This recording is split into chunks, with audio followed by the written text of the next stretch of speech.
आकाशवाणी भोपाल से प्रस्तुत हैं प्रादेशिक समाचार।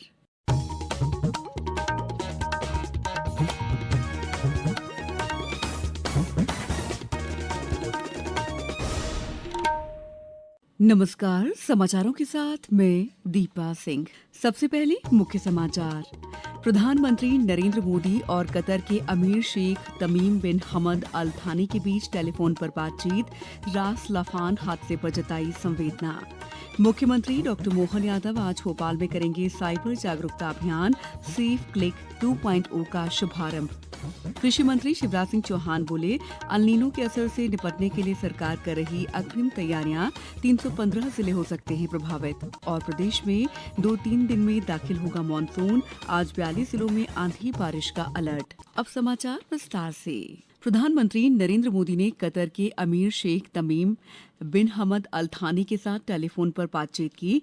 कतर के अमीर ने कल कतर के रास लाफान शहर में हुए हादसे में भारतीय नागरिकों की मृत्यु पर दुख जताया और घायलों के जल्द स्वस्थ होने की कामना की। प्रधानमंत्री मोदी ने पीड़ित परिजनों के प्रति सहानुभूति व्यक्त करने के लिए धन्यवाद किया और घायलों को तुरंत चिकित्सीय मदद पहुंचाने के लिए श्री थानी की सराहना की। नई दिल्ली में 16वीं ब्रिक्स राष्ट्रीय सुरक्षा सलाहकार बैठक के समापन पर कल ब्रिक्स देशों के सुरक्षा सलाहकारों और वरिष्ठ अधिकारियों ने प्रधानमंत्री मोदी से मुलाकात की। प्रधानमंत्री ने कहा कि बदलते वैश्विक माहौल में ब्रिक्स की भूमिका अहम है और यह आतंकवाद, साइबर सुरक्षा जैसी साझा चुनौतियों से निपटने में मदद कर रहा है।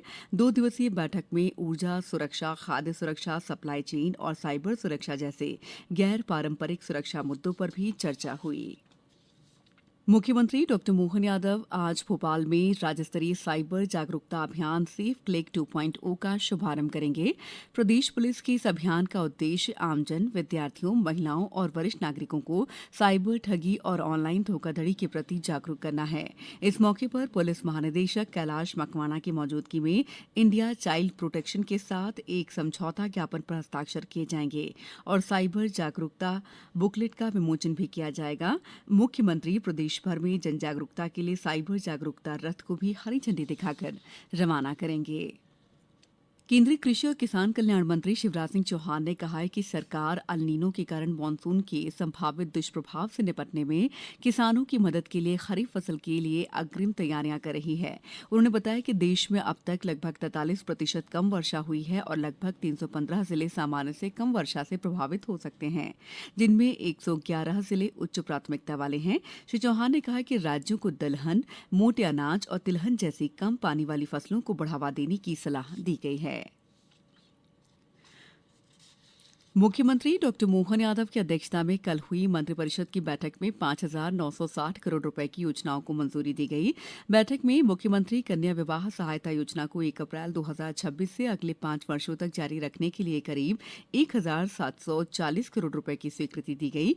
वहीं शिक्षा के क्षेत्र में 225 शासकीय माध्यमिक शालाओं को हाई स्कूल और 300 हाई स्कूलों को हायर सेकेंडरी में उन्नयन करने की योजना को सैद्धांतिक स्वीकृति मिली, जिस पर 635 करोड़ 24 लाख रुपए खर्च होंगे। इसके अलावा किसानों को 0% ब्याज दर पर अल्पावधि फसल ऋण देने की नई शर्तों को मंजूरी दी गई है।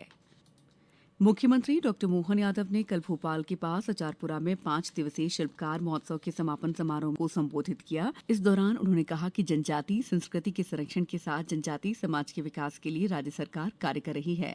डॉक्टर यादव ने कहा कि कई पीढ़ियां प्रभावित करने वाली बीमारी सिकल सेल एनीमिया की स्क्रीनिंग, नियंत्रण और उपचार की दिशा में राज्य सरकार काम कर रही है।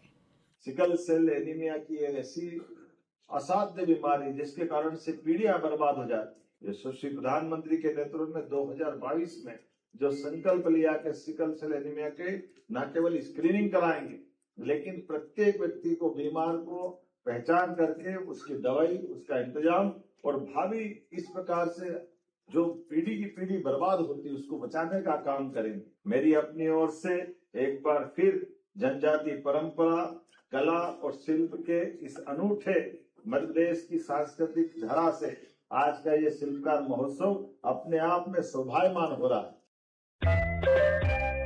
ये समाचार आप आकाशवाणी मध्य प्रदेश से सुन रहे हैं। ये समाचार बुलेटिन YouTube पर Madhya Pradesh news all India radio channel पर और Facebook साथ ही X प्लेटफॉर्म पर AIR न्यूज भोपाल पर सुने जा सकते हैं। इसके अलावा आप हमारी वेबसाइट newsonair.gov.in पर अथवा न्यूज ऑन AIR ऐप पर भी समाचार सुन सकते हैं। ब्रेक के बाद समाचारों में आपका एक बार फिर स्वागत है। प्रदेश में समान नागरिक संहिता यानी यूसीसी का ड्राफ्ट 5 जुलाई तक तैयार हो जाएगा। मुख्यमंत्री डॉक्टर मोहन यादव ने कल कैबिनेट बैठक में बताया कि सरकार ने 3.5 करोड़ लोगों को ऑनलाइन लिंक भेजकर सुझाव मांगे थे, जिनमें से 9 लाख लोगों ने अपनी राय दी। मुख्यमंत्री के मुताबिक 90% से अधिक लोगों ने यूसीसी लागू करने का समर्थन किया है, जिनमें अल्पसंख्यक समाज के लोग भी शामिल हैं। यूसीसी पर रिपोर्ट तैयार करने के लिए हाईकोर्ट के जज की अध्यक्षता में बनी कमेटी 5 जुलाई तक ड्राफ्ट सरकार को सौंपेगी, जिसके बाद में विधानसभा सत्र में पेश करने की तैयारी है।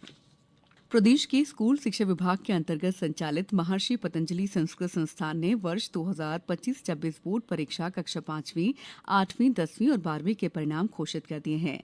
प्रदेश में कक्षा 5वीं का परिणाम 53.80%, कक्षा 5वीं का 57.70%, कक्षा 10वीं का 66.80% और कक्षा 12वीं का 77.80% रहा है।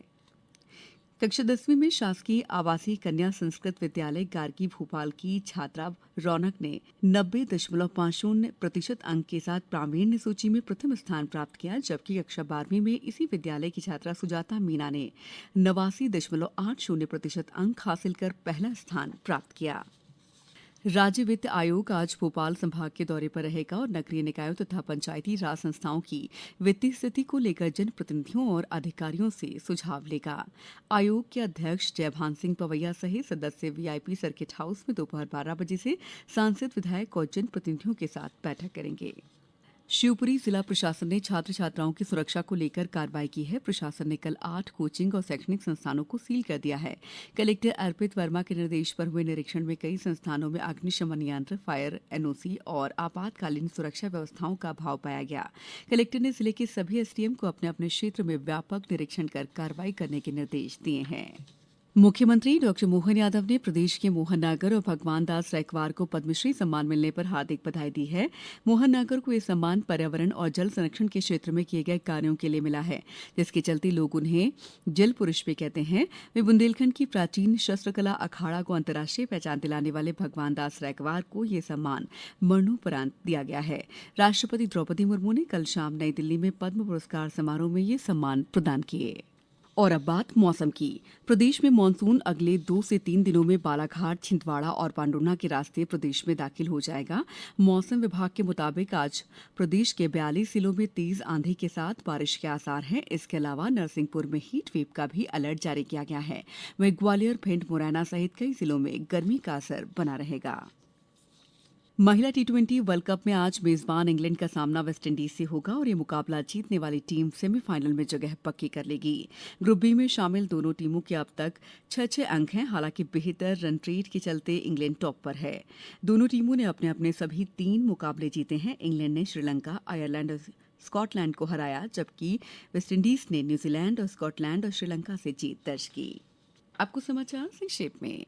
शिवपुरी जिले में कलेक्टर की अध्यक्षता में नारकोटिक्स और नशीले पदार्थों की रोकथाम के लिए गठित समिति की बैठक आयोजित की गई। आगर मालवा में पशुपालन और डेयरी विभाग की कार्यशाला में विभाग द्वारा संचालित विभिन्न योजनाओं और कार्यक्रमों की विस्तृत समीक्षा की गई। झाबुआ में जनजातीय कार्य विभाग और शिक्षा विभाग तथा जिला शिक्षा केंद्र के छात्रावासों की समीक्षा बैठक में कलेक्टर ने सभी छात्रावासों में 100% प्रवेश करने संबंधी निर्देश दिए। छिंदवाड़ा में परिवहन विभाग ने शहरी क्षेत्र में विशेष जांच अभियान चलाकर लगभग 50 स्कूल वाहनों की जांच की। नर्मदापुरम में गौवंश को लेकर विकासखंड स्तरीय मैत्री गौ सेवक सम्मेलन में विस्तार से चर्चा की गई। खंडवा में कल आयोजित जनसुनवाई में कलेक्टर ऋषभ गुप्ता ने नागरिकों की समस्याएं सुनी और अधिकारियों को त्वरित कार्रवाई के निर्देश दिए। इंदौर शहर में कोचिंग सेंटर्स, रेस्टोरेंट्स और अन्य व्यावसायिक प्रतिष्ठानों में फायर सेफ्टी नियमों की सघन जांच की जा रही है। कटनी में ढीमरखेड़ा विकासखंड में वन अधिकार अधिनियम 2006 के उन्मुखीकरण के लिए ब्लॉक स्तरीय कार्यशाला का आयोजन किया गया। राजगढ़ में जिला मुख्यालय पर आयोजित जनसुनवाई में कलेक्टर ने आमजन की समस्याओं के 140 आवेदन का निराकरण किया। इस बुलेटिन में बस इतना ही। अगला बुलेटिन दोपहर 2:10 पर। नमस्कार।